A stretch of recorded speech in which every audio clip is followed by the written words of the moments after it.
Bonjour à toutes et à tous, bienvenue sur ce nouvel épisode de podcast. Je me présente Benjamin Ingelard, je suis avocat en droit public et je pratique notamment le droit de l'urbanisme.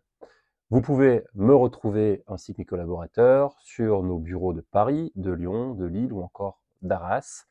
Mais nous pouvons également vous assister puisque nous avons une compétence nationale devant toutes les juridictions administratives. Aujourd'hui, on va faire un peu de conseil dans ce nouvel épisode de podcast, puisque je vais aborder avec vous la thématique du permis de construire modificatif, puisqu'il y a des nouveautés qui sont dues à un arrêt du 26 juillet 2022, qui a été rendu par le Conseil d'État, et les modifications euh, jurisprudentielles sont quand même à souligner s'agissant d'un permis de construire modificatif. Ce que je vous propose ici, c'est d'abord de réaborder avec vous ce qu'est un permis de construire modificatif et ce qu'est un permis de construire en général. Comme vous le savez, un permis de construire modificatif, ça va vous autoriser en tant que bénéficiaire de l'autorisation d'urbanisme initiale, donc du permis de construire, ça vous permet de faire des modifications sur votre projet de construction, tout en conservant le bénéfice de votre premier permis. On parle d'amender en fait le permis. Les conditions aujourd'hui dans lesquelles les mairies ou les intercommunalités, selon la personne publique compétente, les conditions de la délivrance du permis des permis de construire modificatifs ont été assouplies de manière assez importante par cette décision du Conseil d'État du 26 juillet 2022. Alors, ça a été assoupli puisque désormais, on va le voir, on va rappeler, et le Conseil d'État rappelle que le permis de construire modificatif, c'est l'acte par lequel les services instructeurs, l'autorité administrative va délivrer un permis qui va venir modifier un permis en cours de validité qui n'a pas encore été exécuté dans son intégralité. D'accord? Alors avant, effectivement, comme vous le savez, c'était une pratique et désormais, ça a été reconnu aujourd'hui amplement, largement par la jurisprudence. La spécificité, par ailleurs, vous avez certes un CERFA pour demander ce permis de construire modificatif, mais vous n'avez pas aujourd'hui de loi, d'article de loi, de cadre législatif qui vient encadrer dans le code d'urbanisme le permis de construire modificatif. Alors pourquoi demander d'abord un permis de construire modificatif? Alors, vous avez différentes options. Soit, je viens de le dire, c'est modifier le projet sur des choses qui n'avaient pas été envisagées ou anticipées quand vous avez votre permis initial.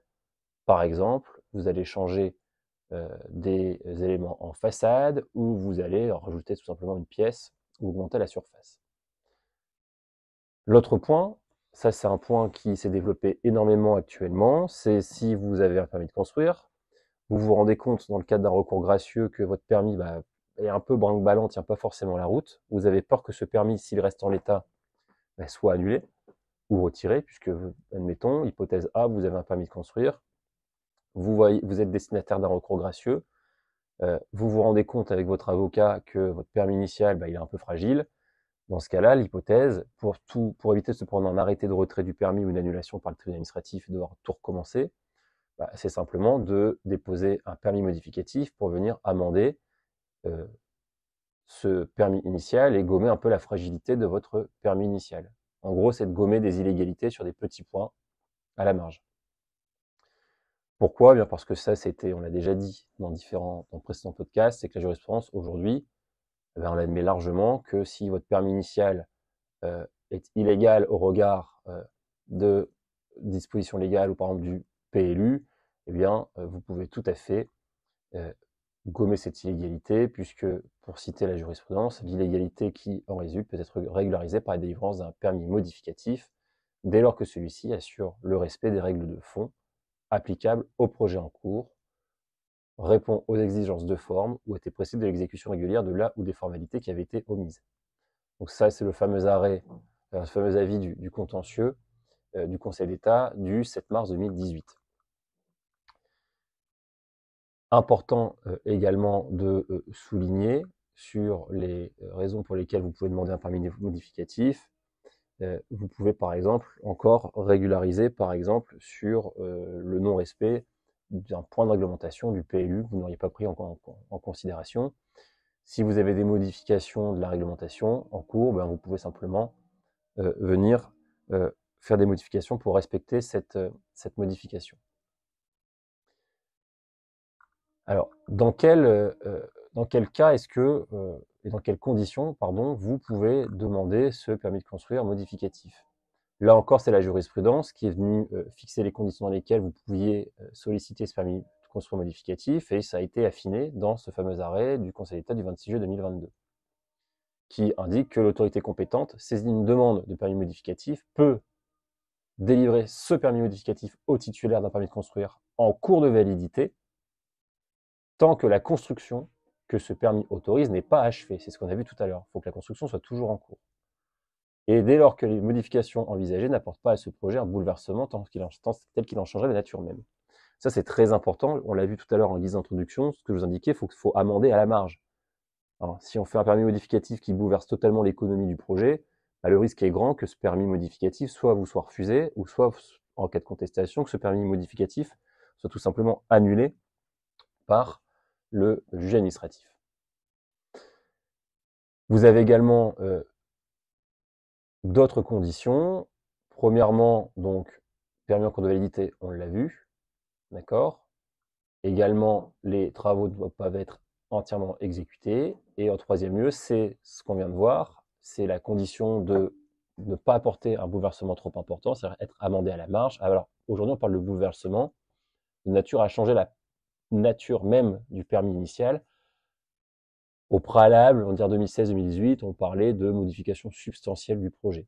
Donc on va dire que la sémantique a un peu changé, on ne parle plus de modification substantielle, mais de bouleversement de nature à changer la nature. Alors, avant, il fallait, pour pouvoir obtenir ce permis modificatif, qu'il y ait une absence de remise en cause de la, je cite, la conception générale du projet. Donc vous allez me dire quel est l'objet de ce podcast sur le permis de construire modificatif. Eh bien, c'est quels sont les effets, les apports, comme on dirait si vous deviez faire un commentaire d'arrêt de cet arrêt du Conseil d'État du 26 juillet 2022.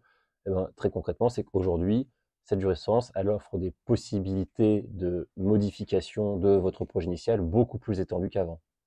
Donc ça répond toujours à la logique d'apaiser le contentieux de la construction et le contentieux du permis de construire dans une logique économique. Donc ça, c'est une volonté depuis un certain temps qui se confirme sans arrêt par les jurisprudences qui sont de plus en plus restrictives, que ce soit sur l'intérêt à agir, notamment pour les particuliers, l'intérêt à agir pour les associations, on pourra peut-être en parler plus tard, qui sont appréciées de manière de plus en plus restrictive. Ici, ça va également dans ce sens, puisque la notion d'interdiction de revoir la conception générale du projet a désormais disparu et est extrêmement limitée. Donc, ce qu'il faut retenir, c'est qu'aujourd'hui, les possibilités de déposer permis de construction modificatif, j'ai pas envie de dire qu'elles ne sont pas infinies, mais on est vraiment très éloigné de la notion de modification substantielle, puisque c'est apprécié de manière de plus en plus large. Voilà pour ces quelques commentaires sur cette disposition, sur cette jurisprudence du Conseil d'État du 26 juillet 2022. Je vais vous mettre bien entendu dans la description de la vidéo les références de cet arrêt du Conseil d'État et n'hésitez pas à me contacter si vous avez des interrogations à ce sujet. À très bientôt, merci.